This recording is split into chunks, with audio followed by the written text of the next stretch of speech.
Neat ಪ್ರಶ್ನೆ ಪತ್ರಿಕೆ ಸೋರಿಕೆ ಪ್ರಕರಣದ ಹಿನ್ನೆಲೆಯಲ್ಲಿ ಪ್ರತಿಭಟನಾಕಾರರು ಸಂಸತ್ ಭವನ ಹಾಗೂ ಪ್ರಧಾನಿ ನರೇಂದ್ರ ಮೋದಿಯವರ ನಿವಾಸಕ್ಕೆ ಮುತ್ತಿಗೆ ಹಾಕಲು ಯತ್ನಿಸಿದ ಘಟನೆಯನ್ನು ಖಂಡಿಸಿ ಜಿಲ್ಲಾ ಬಿಜೆಪಿ ಘಟಕದ ಕಾರ್ಯಕರ್ತರು ಬಳ್ಳಾರಿ ನಗರದಲ್ಲಿಂದು ಪ್ರತಿಭಟನೆ ನಡೆಸಿದರು.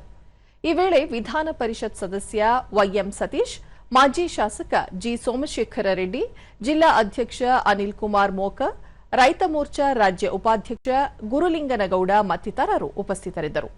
ಕಾರ್ಯಕರ್ತರು ಈ ವೇಳೆ ದೇಶದ ಅಸ್ಮಿತೆ ಹಾಗೂ ಪ್ರಧಾನಿಯವರ ವಿರುದ್ಧ ತಪ್ಪು ಅಭಿಪ್ರಾಯ ರೂಪಿಸಲು ಯತ್ನಿಸುತ್ತಿರುವುದು ಸರಿಯಲ್ಲ ಎಂದು ಆಕ್ರೋಶ ಹೊರಹಾಕಿದರು.